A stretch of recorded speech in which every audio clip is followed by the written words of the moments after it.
എന്തുകൊണ്ട് പ്രേം നസീറിനെ വെച്ചൊരു സിനിമ എടുക്കണമെന്ന് അങ്ങനെ ഒരു താല്പര്യം ഉണ്ടായിട്ട്? പ്രേം നസീറിനെ അല്ല, ഒന്നാമത് പ്രേം നസീറിൻ്റെ കാലം കടക്കുന്നത് കൂടിയിട്ടാണ്. ഒരു നായകൻ എന്നുള്ള സമയത്ത് നിന്ന് പ്രേം നസീറിൻ്റെ കാലം കടക്കുന്നത് കൂടിയിട്ടാണ് ഞാൻ ഡയറക്ഷൻ തുടങ്ങുന്നത്. പിന്നെ ചന്ദ്രകുമാറിൻ്റെ കൂടെ ഞാൻ അസോസിയേറ്റ് ആയിട്ട് വർക്ക് ചെയ്യുന്ന സമയത്ത് പ്രേം നസീറിനെ വെച്ച് ഇഷ്ടംപോലെ പടങ്ങൾ ഷൂട്ട് ചെയ്തിട്ടുണ്ട്. അപ്പോൾ അന്ന് ചിലപ്പോൾ ഒരു ദിവസം 2 യൂണിറ്റൊക്കെ വർക്ക് ചെയ്യും. ചന്ദ്രകുമാറിനും നസീർ സാറിനും എയർ ഹോസ്റ്റസ് പോലുള്ള പടങ്ങൾ അല്ലെങ്കിൽ അസ്തമയം മധുസാറിനെ പോലുള്ള പടങ്ങൾ എടുക്കുമ്പോൾ നസീർ സാറിൻ്റെ ഡേറ്റ് ഉണ്ടെങ്കിൽ എൻ്റെ അടുത്ത് പുള്ളി പറയും, സത്യൻ ഈ സീൻസ് പോയി ഷൂട്ട് ചെയ്യും, ഞാനിത് ഷൂട്ട് ചെയ്തോളാം.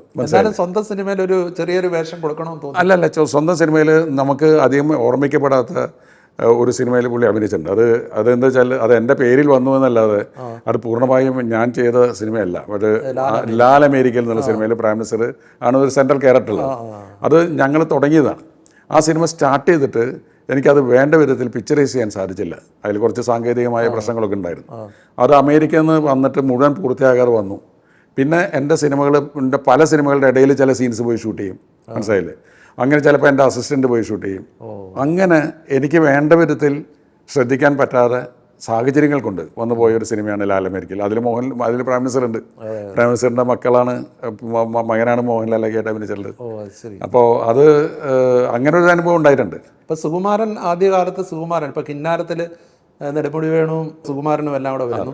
അതിന്റെ എൻഡിൽ എനിക്ക് തോന്നുന്നു മമ്മൂട്ടി വളരെ ഗ്ലാമറായിട്ട് വന്ന് ഈ രണ്ടുപേരും സ്നേഹിച്ച പെൺകുട്ടിയെ പൂർണിമ ജയറാമിനെ കൊണ്ടുപോകുന്നു. മമ്മൂട്ടിയുടെ ഒരു വാസ്തവത്തിൽ ഒരു ചെറിയ കുറെ സമയങ്ങളെ ഉണ്ടായിരുന്നുള്ളെങ്കിലും ഒരു ഭയങ്കര ഒരു ഗ്ലാമർ റോളായിരുന്നു അത്. എന്താ വെച്ചാല് അതിന്റെ തമാശ, മമ്മൂട്ടി ചോദിച്ച റോളാണത്. അതായത് എൻ്റെ 2ാമത്തെ സിനിമയാണ്. ഞാനങ്ങനെ എസ്റ്റാബ്ലിഷ്ഡ് ഡയറക്ടർ ഒന്നല്ല, പക്ഷെ ഞാൻ പാട്ടുകൾ എഴുതുമായിരുന്നു. പാട്ടുകൾ ഹിറ്റാണ്. ആദ്യത്തെ സിനിമ നന്നായി പോയി.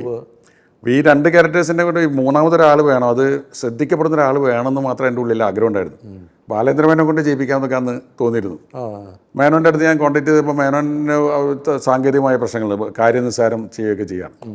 അപ്പോൾ ഞാനൊരു ദിവസം നെടുമുടി വേണുവിനെ കാണാനായിട്ട് മോഹൻ്റെ ഒരു ലൊക്കേഷനിൽ ഇപ്പോൾ മമ്മൂട്ടി അവിടെ ഉണ്ട്. അപ്പോൾ മമ്മൂട്ടി എൻ്റെ അടുത്ത് പറഞ്ഞു, നെടുമുടി വേണു എൻ്റെ അടുത്ത് ആ കഥ പറഞ്ഞു കേട്ടോ സത്യ, ആ 3ാമത് വരുന്ന ഇവളെ കല്യാണം കഴിക്കുന്ന വേഷം ഞാൻ ചെയ്യട്ടെ, എനിക്ക് നയ പൈസ തരണ്ട, എനിക്ക് ഒറ്റ പൈസ തരണ്ട, ആ റോള് ഞാൻ ചെയ്യും. അത് മമ്മൂട്ടി എന്ന് പറയുന്ന ആക്ടറുടെ, അതാണ് മമ്മൂട്ടിക്കും മോഹൻലാലുള്ള വ്യത്യാസം. അവർക്കൊക്കെ ഈ കഥാപാത്രങ്ങളോടും സിനിമയോടുള്ള അത്ര അഭിനിവേശമുണ്ട്. അല്ലെങ്കിൽ ഒരു പുതിയ ഡയറക്ടറായ എന്നോട് പൈസ ഒന്നും തരണ്ട, ആ ലാസ്റ്റ് വരുന്ന റോള് ഞാൻ ചെയ്യും എന്ന് പറയണമെങ്കിൽ അതാണ് നമ്മൾ പറയുന്നത് പലപ്പോഴും ഇപ്പോൾ കൈമോശം വന്നു പോകുന്നത്. അങ്ങനെ ആ ഒരു ആത്മാർത്ഥമായ ഒരു ഇതല്ലേ, ഒരു കോംപ്ലക്സ് ഇല്ല.